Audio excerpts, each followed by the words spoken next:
you start to question your value. You start to question your self-worth. Like, the more money you got, the more successful you are, and most people really do buy into that. But really, I just needed a break. What I love is helping people. I'm Julie Bauke, and welcome to The Evolved Career, a podcast where we help you determine what truly does matter most to you and how it can have a profound impact on your life. Living and working in alignment is the sweetest of sweet spots, and determining what matters most to you is the first step in getting there. I'm Julie Bauke. Welcome to The Evolved Career, a podcast where we help you determine what truly does matter most to you and how it can have a profound impact on your life. Don't we all deserve that? The world deserves you at your best, and so do you. Today, I am thrilled to be joined by one of my friends and professional colleagues who's an interesting guy, I promise. His name is Joe Boyd, and he is the CEO of Rebel Pilgrim.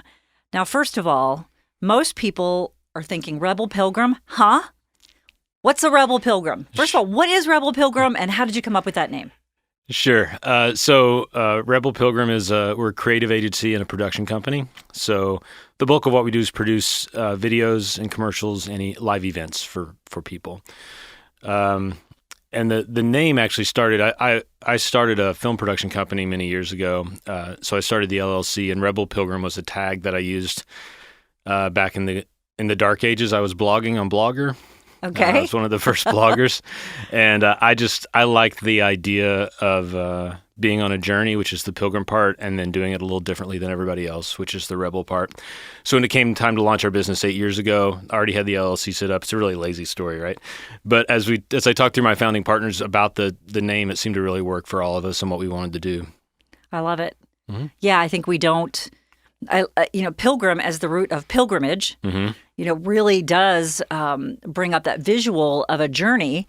I think we don't, when I think of Rebel Pilgrim, I think of, the Thanksgiving pilgrims with ear piercings and tattoos and stuff and, Right. saying, I'm having ham today. Some of our early logos were Rebel Thanksgiving Pilgrim faces, but it didn't quite work out. Yeah. So how many years ago was that you came up with that name? I mean, that was 20 years ago. 20 years ago. Probably. Okay. And you're still on a pilgrimage. You're still on a journey. For sure. And you're still a rebel. I think so. I'm trying. It's harder when you get older. It is, isn't it? Yeah. So that's usually something that's associated with people who are younger. Yeah. But I agree. I think we can be rebels at all ages. So creative agency. So you do videos, but there's lots of firms out there who would say, yeah, we do videos, we do creative work. What sets you guys apart? Yeah, the sword we die on is story. So we're storytellers, and as we get into my personal background, that may make more sense. Yes, yeah.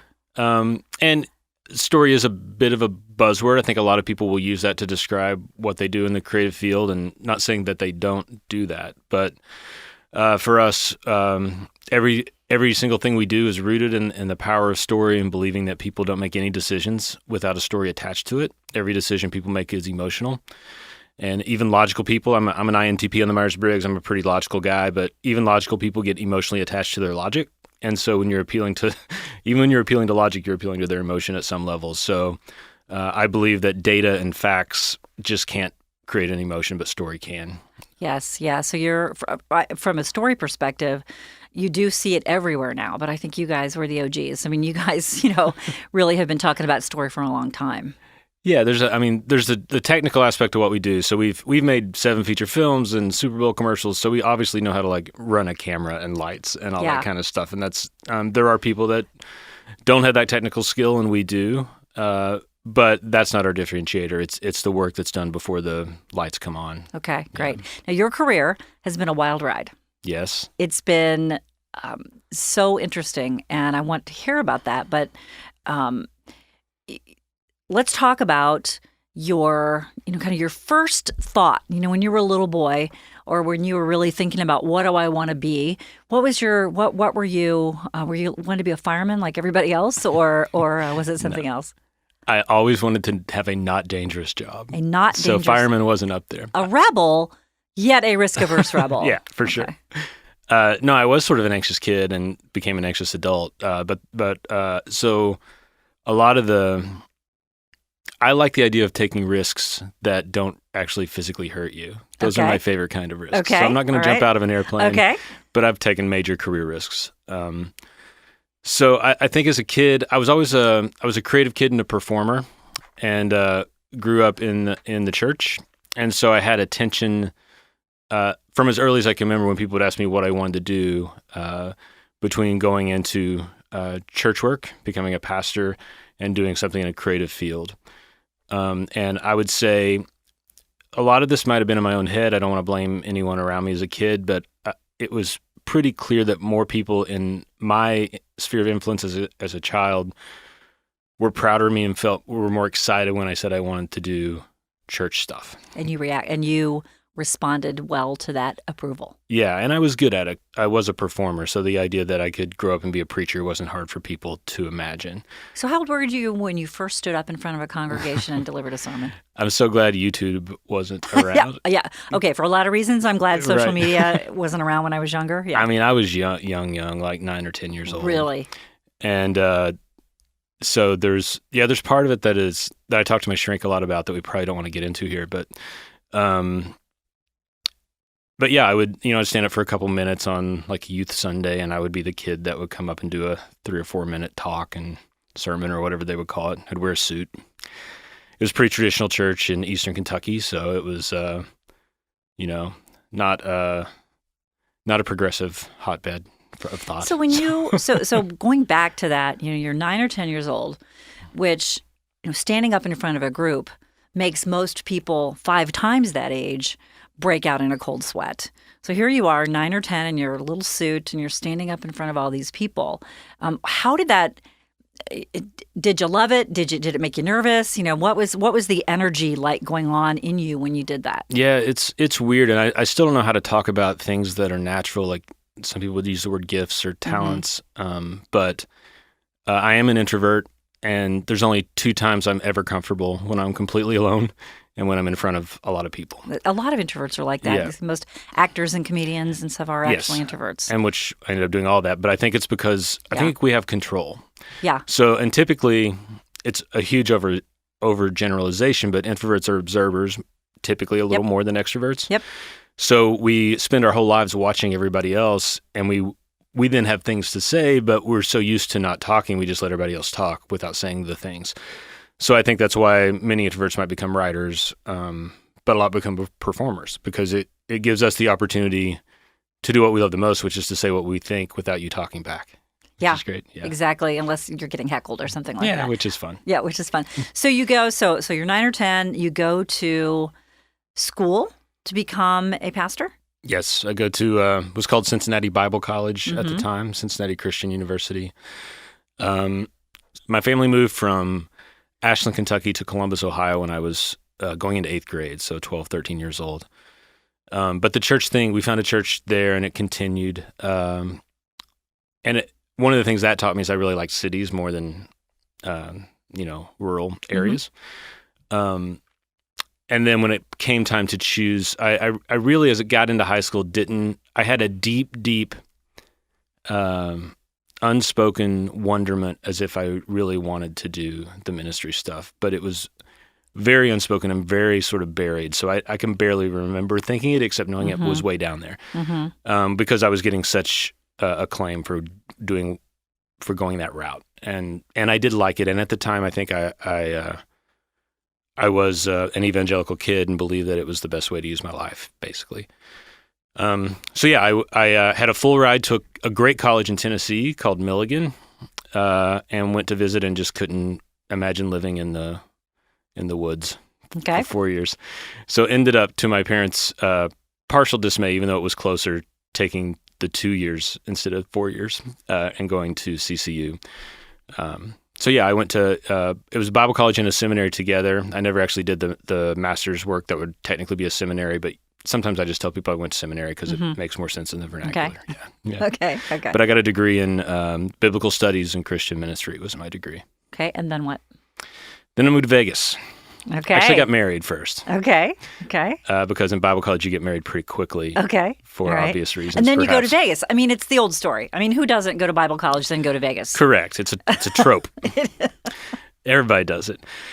Vegas was the fastest growing city in the country. Through my experience at Bible college, I decided I wanted to And of course, I'm 22, so I've got it all figured out. Of course. I want Well, to be, yes. I want to be a senior pastor. I want to be a church planter, which, if you aren't familiar with that world, means you're going to start a brand new church. I was in a Christian tradition that didn't have an organized denomination, so it was sort of like the Wild West of denominations, and you can kind of do whatever you wanted because each church was autonomously led, which at the time felt great. Speaks to the rebel. Yes, that was Exactly. great. That part was great. As I gotten older, could use a little more less freedom. But so no, my friend from my youth pastor had gone to Vegas to start a church, and I went to be his intern for a year to learn church planting. The whole plan was to come back and start a church with my other mentor who was in New York City. So Debbie and I got married when we were 20 and 21. Our plan was to move to Vegas for a year and then move to New York and plant a church. And we ended up loving Vegas, and some things happened with that church that made it obvious that our skill sets fit there. So we ended up there for 10 years instead of 1. Okay. Yeah. So you were in Vegas, you planted a church, it grew, and then your career took another turn. Yeah, I think, and it was, of all the transitions in my life, this was the hardest. And I have depression that I deal with, and that was the moment in my life I realized it. And I had never really taken the time, and I think it's quite understandable. I don't beat myself up for it because I was young, but I'd never taken the time to actually sit down and think if I really believed the stuff I was telling everybody else. Interesting. So a real crisis of conscience, faith. Yeah, all that. Everything. All that, yeah. And this is a bit of a pattern in my life too, and it was working. So like a lot of the transitions I've made have been when it makes no sense to transition out. Like I'd done the hard work of building it to that point. If I wanted to sort of continue in that job forever, probably could have worked. But there were a couple years where I think because I was young that I tried to just get everybody else to get where I was. And most people didn't want to go there. So it ended up becoming a struggle.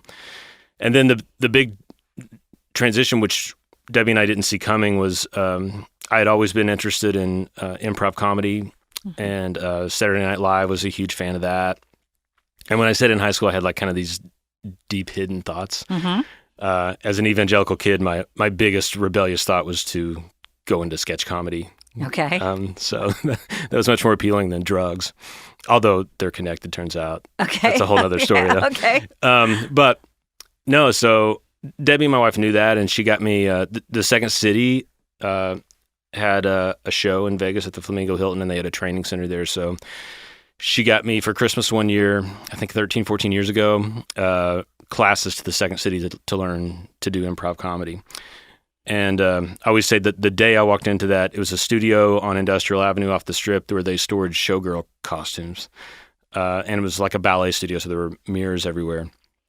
And I walked in, I met 12 strangers and my first instructor, Michael Hartnett. And within 10 minutes, I was like, oh, this is where people like me end up. Like, I never felt more home in my life than I did at the Second City. But, you know, I think that careers like yours, and it had some more turns in it, as I know, but careers like yours where, you know, you're following a combination of your gut, what the market or what other people tell you, what other people see in you, and you try things out. Those are on the surface. So you say you went from being a pastor to being an actor and an improv comic. There's similarities there. Sure. You told me one time that you found that you loved the part of being a pastor where you were actually standing in front of a group and doing that, but you didn't like the other stuff. You didn't like the counseling people one-on-one. You didn't like the administration. You liked being the entertainer. And so coming out of your childhood, the only way you knew of to be an entertainer was to stand in front of a group at church. Correct. Right? And so you follow that, and then you go to Vegas, you follow that path, and then you find another way to be who you are in another capacity, another venue, which was stand-up comedy. And it's interesting. It's almost like you have to be there to be here to be there. And you had to go through what you went through to get to standing on that stage. And all of a sudden, like you said, you feel like, this is where I'm supposed to be for right now. Yeah. Yeah. And for sure it was a hobby, and it just felt like the therapy that was getting me through, because I knew that I should stop being a pastor. Okay. But I didn't know what I was going to do, and I had no idea that my hobby would connect to that. So your improv comedy work ended up being a source of a kind of therapy for you? Oh, for sure. Okay. Yeah. And became I use this sort of language to people that can understand it and receive it. It sort of became a religion to me in a sense. Mm-hmm. So the tenets of improv were there's great irony. There's lots of irony to pull out of the story, but when the pastor goes to learn comedy and finds himself, so the first rule of improv is to say yes and to agree and accept, and then from there you heighten and explore. And there's a lot of what turns out to be teaching about mindfulness and presence and listening and empathy. And so while the intended purpose is to be funny or to tell a funny story in improv, it ends up making you, I think, a more likable person, a more well-rounded person. And it was the first time in my life I ever succeeded at anything that wasn't church. And so I think, and I've met a lot of people like this. I'm slightly nervous about this podcast because every time I talk about it, I will get lots of people reaching out to me, which is fine, and you can. But there are way more people than I think we realize who grew up in a religious situation, were decided to go that route, and realize at some point in their career that they don't want to do it. Mm-hmm. And it is on the surface not a very transferable degree. Mm-hmm. Right. So what do you do with a theology degree when you decide you want to go into the marketplace? It's really, really hard transition for people. And you had to, because you can't, it's hard to take that background and apply to traditional jobs and traditional employers. Yeah. And so what you end up doing generally is doing something like you did, which is forge your own path. Yeah. And figure out, like you said, I love the performance part of preaching, and how can I take, I'm sure it wasn't even, especially at that age, it wasn't even a conscious thought, but you took I love to be in front of people, and I'm comfortable. That's my place, up in front of people. And I can do that. I can take that part of me to a different place, to a different audience on different topics.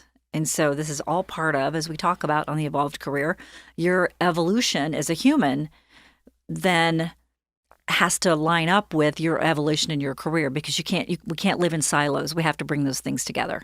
Yeah. So you went through your improv classes. Yep. You did, as far as we know, did not join the cast of Saturday Night Live. No, but so we can fill hours of sad actor stories from here on out if you'd like. But my two of my teachers did. Jason Sudeikis was one of my teachers, and Joe Kelly became a writer on SNL. Okay. Kay Cannon, one of my other teachers, wrote the Pitch Perfect movies and New Girl, and she's killing. She's one of the top 3. Fantastic. I can brag on Kay for a bit. So she, there's a lot of qualifiers, but her movie Blocked that came out last year. So she is the most successful, highest revenue movie ever. That was a comedy, a rated R comedy directed by a woman. Blocked. It used to be cock blocked. I don't know if we can edit that out if we need to. But I saw. Wait a minute. I saw that. Plane. Leslie Mann. I did see it on a plane. Yeah, sure. It was funny. Yeah, John Cena. Yep. It was funny. So, no, I never made it on SNL, but it was really fun to be in that. To be one person away from all that stuff was kind of fun. So how did you go from that? Because you did some movies. I actually watched one of them. I believe you gave me the DVD, and I, gathered my friends around, got a tub of popcorn. And so how did you go from being that to being an actor? Well, so there's a show in Vegas that is now running again, I believe, called Tony and Tina's Wedding. It started in New York. Yes, oh my gosh, yes. It's the longest running continuous dinner theater show ever still. And it's mainly improvised. So there's a very small script, the wedding scripted, and then there's a 2-hour reception that's improvised. So they use improv actors for it. And it was running at the Rio every single night. Some friends were auditioning for it, so I auditioned for it too. This was when I still had my pastor job, and I got it. So one of the weird things about my acting career is that the first time I auditioned for everything, I got it. Okay. Which was like a cruel trick from yes, yes, exactly. So my first movie, my first TV show, my first commercial, my first stage play. So this was my really first ever professional audition. And so I got it and ended up working 6 nights a week at the Rio doing that show, playing the drunk ex-boyfriend of the bride, okay, Michael excellent. Just, which was, again, a fun departure from a fun story to tell. Yeah. And from there, I, for a while, was an understudy in the Second City show. And they did a show called Scriptless that I was in, which was all improv. It started from the show in Vegas. I got an LA agent because agents would come in from LA, just to go to Vegas. I think they went to a show, and one of them found me. And so then I started auditioning every day in LA. It's a 3.5-hour, 4-hour drive. So I would drive in our family minivan down to Hollywood and audition, so it's a 4-hour drive. For a commercial audition, you might be in the room 5 minutes and then drive back. Then you get the call back the next day. So I drive down for the call back. Oh, my heavens. And then drive back. And then had to get back at 6 p.m. for the show every night. Oh, so I did that for about 1.5 years, 2 years, and was auditioning a lot compared to other folks my age and my type, which is great. Wasn't booking everything in LA. But at some point, after doing that show, I did, I think, over about 600 shows, and then just realizing 600 Tony and Tina's. Mm-hmm, yeah. How many ways can you play a drunken ex-boyfriend? It's fun. You find your way. 600 ways. What's fun is you get to a place where, I think coming from where I came from, I was just so happy to have that job. Yeah. For the first 550 shows. You know what I mean? Yeah. And then you kind of get to a place where it's weird, but you can sleepwalk through it if you choose to. Mm-hmm. And I think we all notice people would do that from time to time. And I would pride myself on not doing that until I realized I did it a couple times. Mm-hmm. Because the great thing about an improvised show is it's different every night. So Right. that's a gift you give to people. And when I found myself doing bits I'd done the night before just because I thought they might work again and stuff like that. Yeah. It's a little hacky. I got to stop this. And you could argue the whole show's a little hacky, but the cast when I was in it were amazing, and we really wanted to take this form and make it as good a show as we could for people. People were paying $90. Over 600 shows, what skill or characteristic or what is your biggest either takeaway or learning or growth point from your 600 shows that you, as you look back and go, man, that's where I learned this, or that's where I became good at this? No one's ever asked me that exactly. People ask me what my improv takeaway is, but the biggest personal one for me was that I had a job that other people wanted, and it wasn't at church. Okay. And I think I always thought if I didn't work at church, I would just get some crappy job that nobody wanted. So why did you think that? Because I think it's such a specialized thing that, and this is super common with people that would like to get out of that, industry or whatever you call it. You just don't believe, you just feel like you're in such a bubble that surely what I do doesn't translate out there in the real world.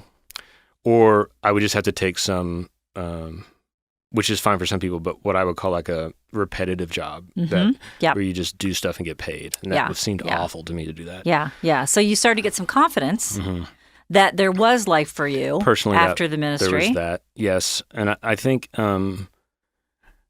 I don't know, the biggest lesson is probably around, the other great thing I got to do every single night was interact with tourists. 6 nights a week, talking to people from all over the country and just seeing how much fun they had. And they were always nervous coming in because they knew it was an interactive show and they didn't want to. But the interactions were often just one-on-one.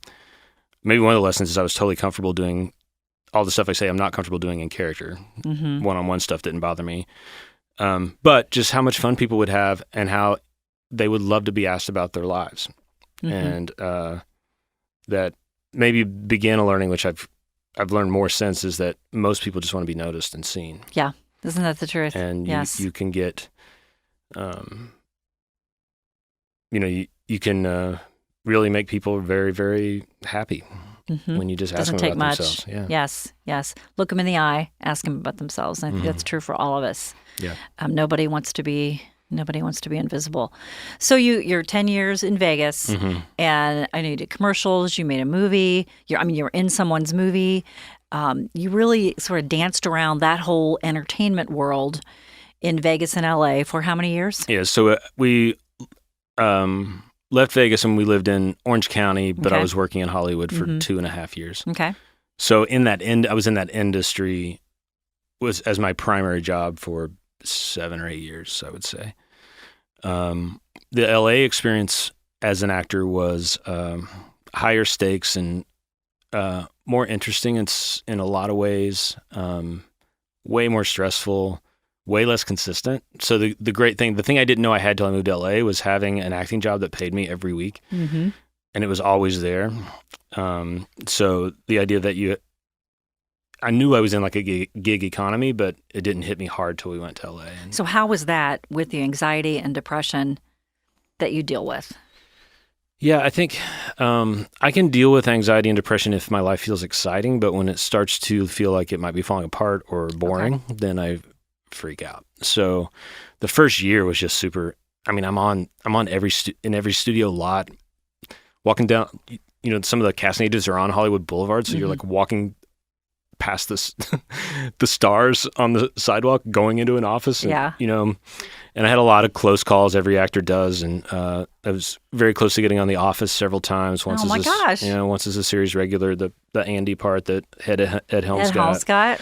I was in probably the top 5 for that. Wow. And what would happen to me a lot, because I ended up going to Hollywood late for an actor. I was 30, which now sounds Really young. insanely young, but I know. most people go when they're either 18 or 22, right? So the good thing was I had learned in that sort of job, you are the product. So I had very much learned quickly how to market myself and how to get my own auditions and work around my agent if I had to, and played the game pretty well, enough to scrape a living out of it.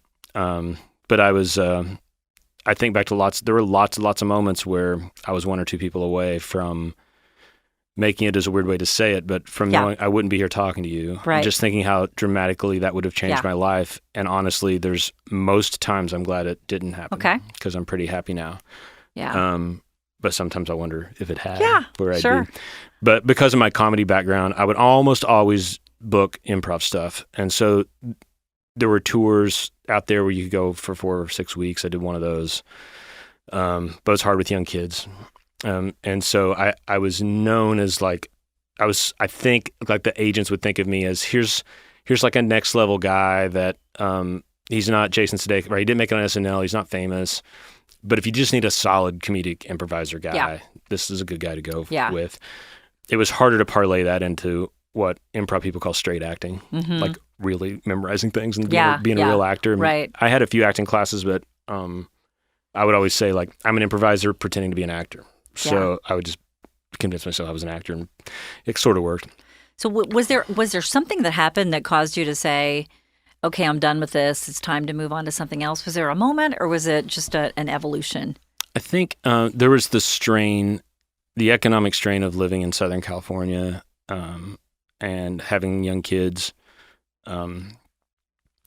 Debbie, my wife, had a full-time job, and she had to for us to survive. And I think seeing that she was working more hours than I had hoped she would when we had little kids at home, probably 50, 60 hours a week, and and then just I think realizing, well, it probably ties into the movie thing. I began to realize that if I wanted to be an actor, I probably needed to do what I was doing for at least 5 more years, struggle. And then I just felt like I if I could have the staying power, then I would make it. I may not ever be famous, but I could make 6 figures. And I just realized I don't think I want it that bad. Yeah. I don't want it that bad to give most of my 30s to Yeah. just waiting for it. Yeah. So there's this, we all have those moments, and we have several of them throughout our careers when we wonder, is this all there is? Or, I see what the next step is, but I'm not sure if that's what I want. So those moments of reflection, unfortunately, most people stuff those away and ignore them and keep moving forward, because to answer, to figure out how to move on, forces the asking and answering of some very hard questions about yourself and your career. And as humans, I don't know that we really enjoy asking those questions, answering those questions, because they're hard, like everything. Sure. So you picked up and moved. So an opportunity then arose, Okay. And it was to go back into church work. Okay. And it was here in Cincinnati at the Vineyard Church, and they were looking for a teaching pastor, which it's a big 5,000-6,000 person church, so it would be speaking like once a month when the senior pastor's off. I had not done church work. Honestly, wasn't really going to church. But there was something about it that was appealing to me. The Vineyard had a great reputation. Of some of my critiques of megachurch, it purposely butted against those, gave a lot of money to the poor, really taught people to be generous. And a friend of mine who worked there first approached me and said, "This job's perfect for you." And I said, no thanks. I don't do church work anymore. And then 6 months later, I was like, if that job's still open, I think I want to talk to them. So I emailed them and said, hey, I think I might want to talk to you about that job if it's still open. And I got an email right back that says, hey, we're in Anaheim for a convention. Come have dinner with us tomorrow. So it was a weird, serendipitous, mysterious thing. Right, yes. And immediately quickly bonded with everyone there. It felt like, it didn't feel overly religious, and I felt like, I remember telling myself, like, this all makes sense now, right? Because it's like the hero's journey or something. Like, I'm always destined to be a pastor, and probably in Cincinnati where I started. So I have to go on this 13-year journey of starting a church and not liking it, and becoming an improviser and an actor and starting to make movies, and then realizing, I'll just go back to what I was always supposed to be, and now that I got it out of my system, right? Mm-hmm. And it felt that way for about a year, and then I realized, that this isn't a good career for me. The core of who you are didn't change. No. And I think, when you look at everything that you've done, if you laid it all out side by side, in each of those roles, you're the same person. Mm-hmm. We just use our skills and gifts differently in the role, but there's common threads among all those. And sometimes returning back to that and is the purpose of that was probably just to remind you that really is in your past. It's a part of who you are, but it's the foundation of what you've become versus what you have to stay. Yeah. And I think I always would have wondered if I hadn't. Yeah. And I will say this because there's probably Vineyard folks that'll listen to this. So it was I was there almost 5 years, and it was great. And there were many things I loved about it. And I was given a huge opportunity. And again, I found myself having a lot of people's dream job and just didn't end up really wanting it in the end. Yeah. And so it was a very hard decision. It was also the first real job I had where I made enough money to not worry about, they weren't overpaying me, or I wasn't rich, but I wasn't worrying about rent or anything like that. So it was like hard to leave. Yeah. And sometimes, because you'd struggled so much in LA, then you come back here. It's almost like that 5 years was a resting point for you to just sort of breathe a little bit. Yeah, I think so. Next thing. And I think there was some, for lack of a better word, spiritual healing. I think if I hadn't had the mostly positive Vineyard experience, that I would have become more and more jaded towards religion in the church. But I think I very much needed it. And I still speak at churches every once in a while, so it's still part of my thing that I do. But it's on your terms, right? Yeah, it's not under a structure. You probably get to propose the topics and, hopefully, maybe put a rebel spin or on I'll everything. just say, you don't want me talking about that. Or just get up there and start talking. Right. Maybe bring the hook up and take you off. Yeah.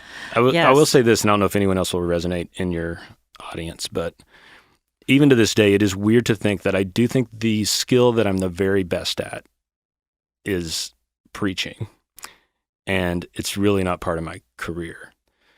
And there are moments where I think that gets frustrating, but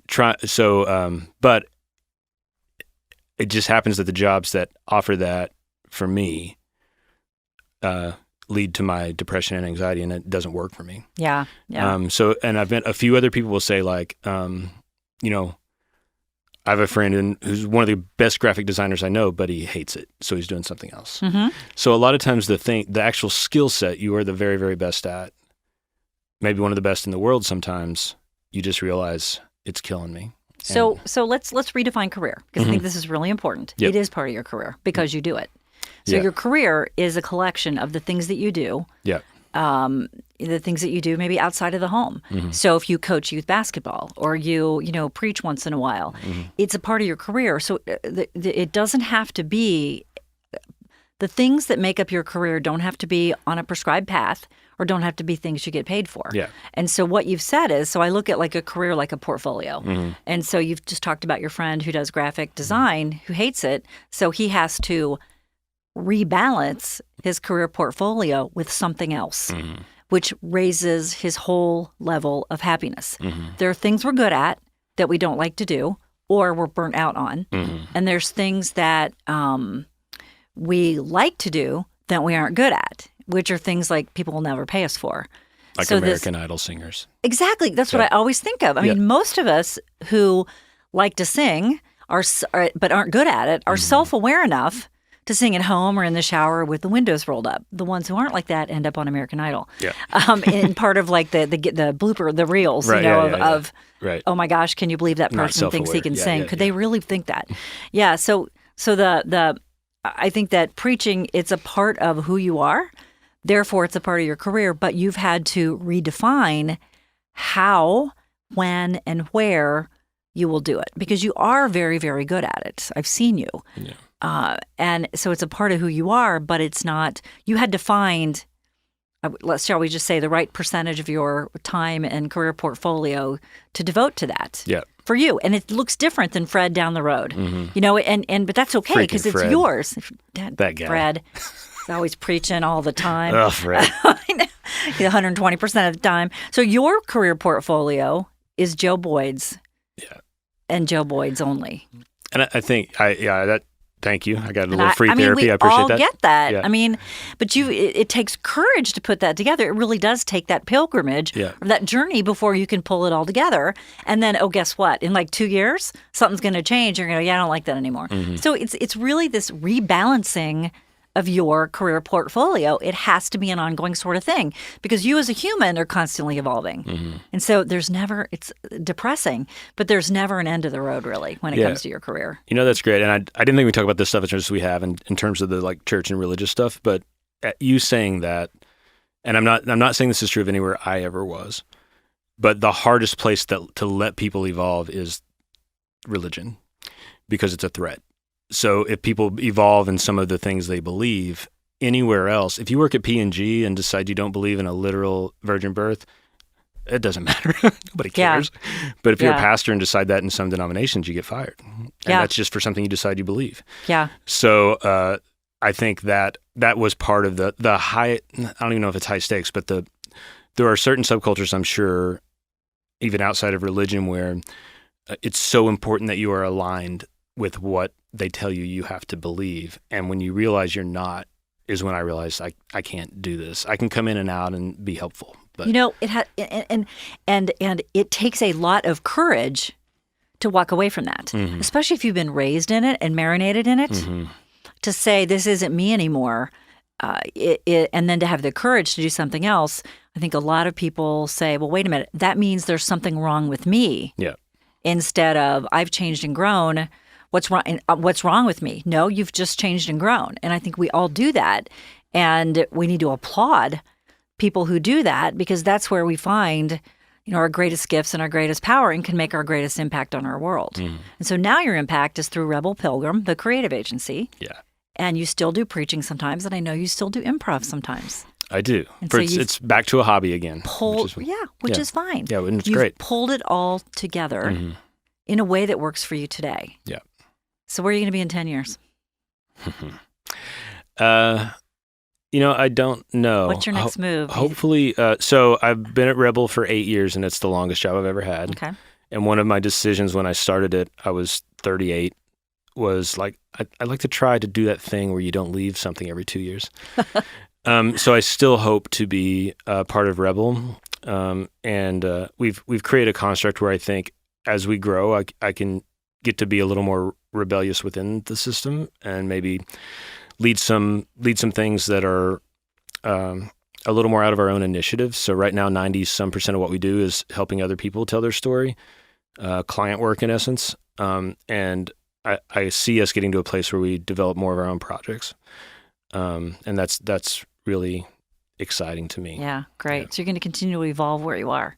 That's my hope. Yeah. I realized I needed that because however you define career, for most people, it was becoming challenging for me to move so much. Sure. Physically, cities, and also just industries. Because though it all made sense to me, it didn't make sense to anyone else. And so it became harder and harder to not have like an umbrella home base for me. Yeah. I'm also an entrepreneur, like can't stop. So I'm just wired a certain way. I'm in Enneagram 7. I don't know if you're or anyone's into the Enneagram. Same. Yeah, I'm a 7 of also. course you are. So the idea of this Enneagram 7 is very driven by opportunity. So that's part of why I loved acting in LA was every day was an opportunity, even though I missed on 90% of them. I would rather miss on 90% than not have any. Right. So I think I'm always going to be wired to how can I create some measure of stability for me, and I love giving people jobs that they love. So I'd like to see Rebel grow to a place where more people can work there and love it and have jobs, and then I still have the opportunities to do stuff I haven't done before, or to do stuff better. Mm-hmm. Great. You ready to play 2 questions, one deep and one shallow? Yes. Which one's which? Hopefully you'll be able to tell them apart. Okay. Yeah. So let's start with the shallow one. What's the most embarrassing thing you've ever worn? Oh, it's going to be deep, unfortunately. So, I wore cargo shorts, and which is embarrassing these days anyway, but this was in the 90s, and a T-shirt to officiate a funeral. I told you it would be deep because I forgot about it. You forgot about the funeral? Yep. Okay. Oh no. Was it like at a fancy? It was at someone's house, and most of them weren't dressed up up either. But it was awful. Did but you wanted like a funny answer, like I had a starter jacket or something. No, that's okay, good. Yeah. Did you tell them that's? Oh yeah, I was super apologetic, and it was I can just feel that. I've only been fired once in my life. That wasn't it. The other one was I did work at the Luxor Wedding Chapel as an officiant when I quit my I quit my pastor job, and you got paid $50 a wedding. You did 4 weddings an hour. It was a good job back in the day for me, but I felt conflicted about it anyway. It was weird. And then again, I forgot a wedding, didn't show up, so I got fired. You forgot. So I had some serious time management issues. You clearly did on both ends, the marriage and the funeral. At least you weren't doing a christening. Yeah. And forgot to show up. Then you'd have the entire lifespan covered. Correct. Yes. A bris. I should have tried it all. I should have missed everything.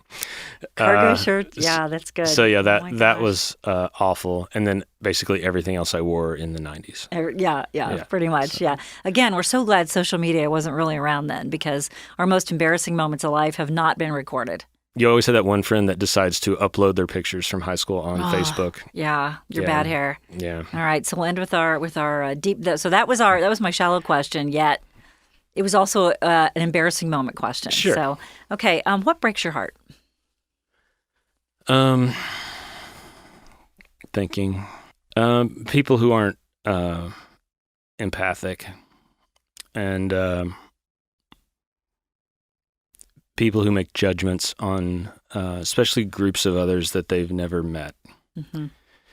And this roots into my story, I'm sure, but I have a lot of LGBTQ plus friends, and to see some of my evangelical Christian friends who don't have any gay friends at all just make broad assumptions is hard for me, I think.